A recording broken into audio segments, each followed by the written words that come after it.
Thank you. I know you are all people who deeply loved Victor, and so I will be unapologetic about the stories I tell about him. And I have three quick ones. One, I met Victor when I was, oh my God, so young. And this would have probably been around when Raza Roundtable started, because we were doing a big voter registration program at the time, and I wanted to come to the roundtable and announce it, and I was so excited about that. And you will remember at those times we had all these people in the room and everybody would introduce themselves, and I was so excited to say, I need help with voter registration. And so I was pretty young and very new, and I got up and I made my announcement.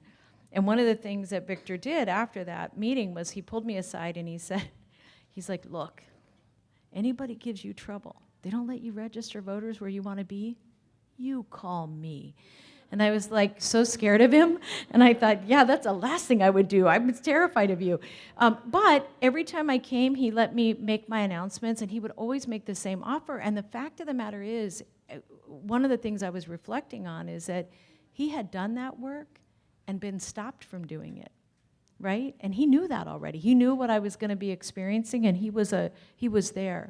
The second thing is he really cared about representation. He wanted to see people of color in office. And I remember one of the big debates I had with him.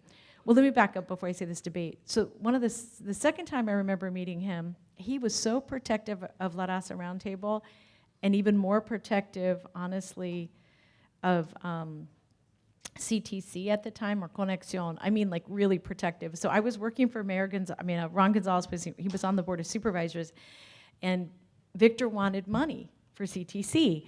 And so I had to write this memo and out of why they wanted the money and all that stuff. And I'd already been scolded by him a couple times. And to your point about writing memos, he gave me feedback. He didn't rewrite it, but he was like, this is what you need to tell Supervisor Gonzalez. And I was like, oh my God, this is gonna be horrifying.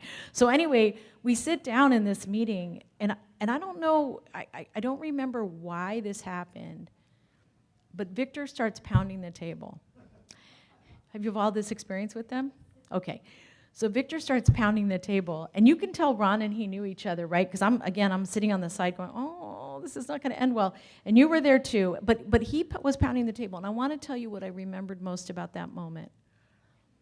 He was not talking about himself. He was not talking about CTC. He wasn't even talking about you. He was talking about what the community needed. And I remember being so moved by that. And of course, he got his money. The last story I want to tell you, and this is a little more, it's more recent and more personal. There are a lot of people in our community, a lot of people who really think and believe so much in what they're doing. And that they get emotional, they want to debate, they want to understand things better. The thing I really appreciated about Victor is I never felt like he was just stuck in his ways. And I want to say there's a lot of older Latino gentlemen here that I just want to acknowledge that you not only created space for other Latinos, but for women too. And I remember having a debate with him about how we created more opportunities for women. And you're right, it was one of those knockdown dragouts, and we were actually in my backyard. And my husband was like, are you guys okay? We're fine. we yell at each other. But the point I wanted to make is that Victor leaned in hard for people who leaned in hard for the community.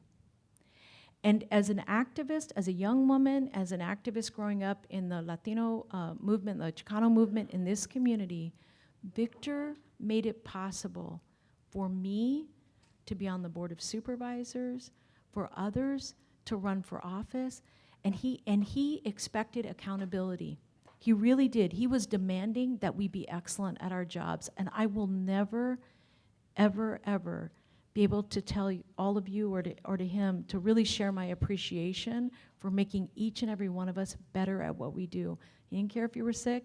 He didn't care if you were tired. He didn't care if you just got your ass kicked. He wanted you back in the ring, and he wanted you doing it because he so deeply loved our community. So I want to say thank you for letting me share my fights with him, but also to say to him, thank you, on behalf of a community that he loved so very, very much.